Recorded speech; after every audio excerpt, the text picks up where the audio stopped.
Hello there, Destin over at Camping World in overcast Center Conway, New Hampshire. We're standing in front of a 2022 leftover Bighorn Traveler 32 RS. These are produced by Heartland. Being a 22 leftover, the price is significantly reduced from original. Let's start off at the front here. You're going to have a pivoting hitch head. Underneath that, we're going to have the built-in inverter and our electric box here. Over to the side, we also have the hydraulic port for the leveling system, which I'll get to in just a moment. You do have your battery disconnects right behind the main battery box there. And you can kind of get a visual of the pass-through here as well. They did add a easy reel system, so if you have a power cord or maybe a water line or something like that, you can use that to automatically pull it in and out. A kind of neat little feature there. Underneath that, we're going to have our either used as extra storage, or also if you wanted to put in a generator here, that would be your spot for it. And you see the power cord as well. We have the auto leveling control here on the front as well. Auto level, it has a hitch height memory system to it, and of course retract all legs when you get there. Now moving around to the off door side here, you got a propane tank on one end, 30 pounder.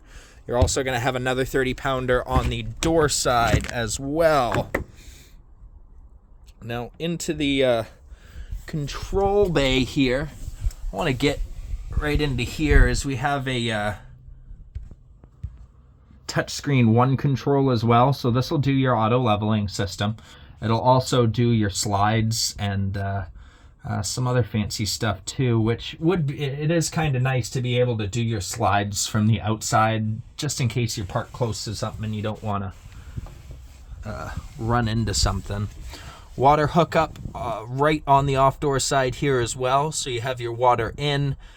You do have your tank fill control right there, so where you can switch between. Black tank flush right here.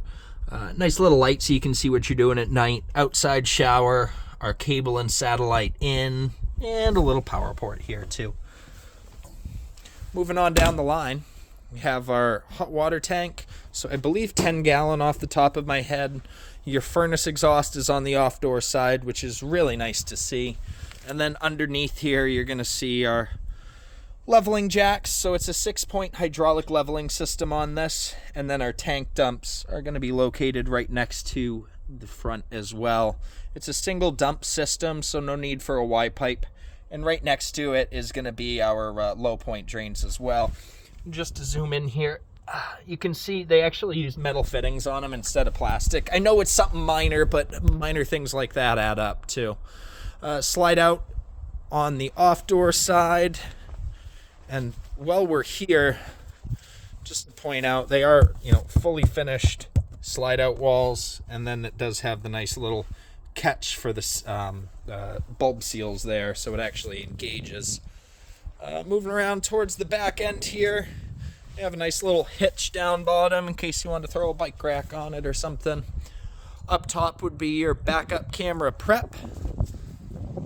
And we're on to the door side. Slide out's going to have those same seal catches there, I should say. The main entry door and a nice sized awning. Of course, a power awning. It does have LED light strip on the end of it there, so you can see what you're doing at night. 30-pound propane tank on the door side, and another little spot, little space of the underneath pass through here. You do have a cable out in 110 power in case you wanted to, throw a TV or something like that. And that I will get to in a moment. All right, let's head on in. So you have the step above entry steps here. They are on a strap, so it makes it weightless. They're not light stairs, so that is really nice. Flip around grab handle, which is quite an extension. It goes pretty low. You got a pretty good handle on it, I should say. And here we are inside. I really like the farmhouse style that they went with. They did a good job. Definitely modern. The countertops themselves, it's a one-piece almost like a quartz kind of countertop. I wouldn't call it anything name brand by any means, but solid surface. It's beautiful. Let's start off at the back in the living area here. So big picture window in the back, opposing windows on the side. They actually all open, so we can get a cross breeze if necessary. Up above, we got a nice little hidey hole up top, and then some pretty good deep storage up above as well. It's going to be the same on that side over there. And then next to the couch here, we're going to have a couple of outlets. So I don't know if you can see it, but there's one hidden back there, one right there, and USB chargers. And the same on the other side here. There is another one hidden back in the corner. That's going to fold out to a full-size bed if you need the extra sleeping. And in the entertainment center, right next to it, you can see you have a nice fireplace right there. That's 5,000 BTU just about, so enough to keep you warm. Not enough to heat the whole trailer, but use and abuse it if you got free electricity. 50-inch smart TV. Oh, don't quote me on that. It may not be a smart TV. 50-inch TV. Does have the opportunity to throw a Roku stick in the back. Up above there, some deep storage over the TV. And underneath, we got some nice pull-out drawers as well. Same on that other side. Opposite the TV, we have our big recliner here. So a nice little hidey hole in the center for your remotes and stuff. And there should be a rip cord to actually recline these here. These are going to be our lights for the slide out. And then some overhead storage above the recliners here. So we have the dining table here. 2 seats already there. There's going to be 2 more underneath the bed, which we'll get to. It does have a leaf on it to flip up, so you actually get a full-size kitchen table there. And moving on into the kitchen, full-size Suburban oven, as full-size as you can get in a camper, I should say. 3-burner cooktop up above. Actually a decent amount of counter space on the edges of it. And you do have a outlet that's conveniently placed. You don't have to reach for it. A little bit of storage up above. You do have the high point microwave and convection oven here as well. And a little bit more storage over on the other end. Underneath here, I got some deep storage on both ends. And underneath, I don't know, maybe you can put a pan in there or something like that. So really big single bay sink. It's a metal farmhouse style residential faucet. I like that they went with a black. Looks good. Underneath the sink area, a big open space there. Trash can, deep storage, something like that. And we have 3 full extension drawers in the island as well. Onto the end of the kitchen, we got a medium-sized pantry. Nice little coffee bar here. Got a fancy little wireless charger as well. Heartland is coming up with the times, so wireless charging is available. And you do, of course, have a 110 outlet right there for the coffee bar. A little bit of storage underneath that, so a couple extension drawers here. And underneath there is going to be our breaker box for the camper. So up above that, you got a little bit more storage on the left-hand side. And then on the right, we're going to have our control panel. So that's going to be our slide control for the bedroom slide, as the rest of them are based off hydraulics, and it'll be controlled right there. You have your inverter switch, as the fridge itself is a electric fridge. We want to make sure that it has access to 12-volt power. Right next to that is going to be a pretty standard monitoring panel. So battery, and then your fresh, gray, black tanks. Tank heater. So that actually is a 12-volt switch on the water tanks themselves. There's heat pads on there. Helps you going through inclement weather in case you want to get some water in the tanks before you head out. Water pump controls, your water heater controls. So you have 12 and 120 volt. And then underneath that, you're going to have all your lights, slide out controls, and your awning. And there we go. And I know you mentioned you wanted to see the inside of the fridge.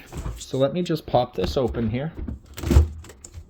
So the fridge itself, you have a double door on the top half, which will be the fridge. And then underneath here, you're going to have two pull-out drawers for your freezers. Bigger than the fridge in my first apartment. Oh, I forgot. A couple more pantry spaces right along the corner in the slide out here. I knew I was forgetting something. As we head up here, just wanted to show you there's going to be the return for your heat right there. We walk up into the nose of the fifth wheel here, into the bathroom. So nice little overhead cabinet here for a little bit of storage. And then these are quite deep on the side here, so maybe linens or towels or something like that. A couple hooks maybe for some bathroom towels. Your commode, that is porcelain. And then our shower stall on the other side. So a one-piece fiberglass shower. You do have the seat right here. I'll give you a point of reference for size. I'm about 6. I got plenty of space with a little head bubble. And then arm length wise, I'm not cramped in here by any means. Eyes on the shower. On the sink area, you have your sink. Medicine cabinet actually opens up and it goes all the way through. You have a GFI outlet right down there and another little hidey hole under the sink. On into the master. Squeeze by the door here. So in the master itself, starting off, we're going to have a pocket door, which is convenient, as we just experienced in the restroom. Thermostat, so that's actually going to control the second air conditioner here. There's two ACs on this unit, and then a light switch right underneath that. There is, of course, heat registers coming through as well. Regarding the storage in the master here, quite a bit of space in the front. I'll start off here, where we're going to have 6 of these pull-out drawers. Not huge, but big enough to at least bring up in the walkthrough here. Up above that, we're going to have another wireless charger for your phone. And Bighorn partnered with the Drive company. They do a portable Bluetooth speaker. It did not come standard with the unit, but if you so choose, you can get one aftermarket, and it would charge right there on that charging block, which does have a couple USB chargers in there too, so you might be able to utilize that one way or the other. Little TV right in the master here. There's your outlet for it right up top.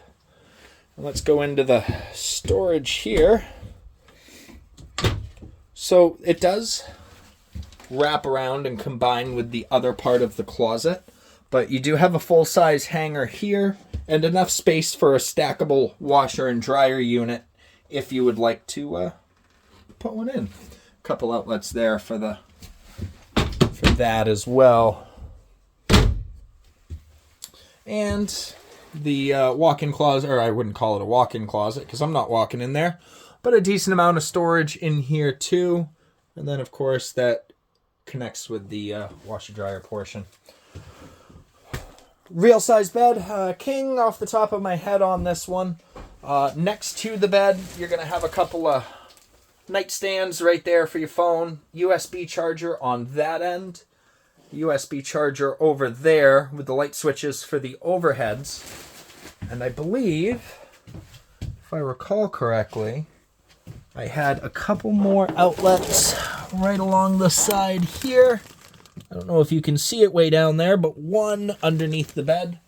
And then you can see it in the mirror here. There's going to be one more on the other side of the bed. So they definitely didn't forget about the electricity usage in this. You can definitely tell that they're in somewhat accessible spots. I've seen a lot worse situations. I think that about concludes the tour of the major things in here. And goodness, by all means, if I forgot something that you wanted me to focus on, please don't hesitate to reach out and let me know. Any other questions, don't hesitate to keep me posted. Again, Destin over at Camping World here in Conway, and I'm at 603-333-1520. Hope this helps. Enjoy the day.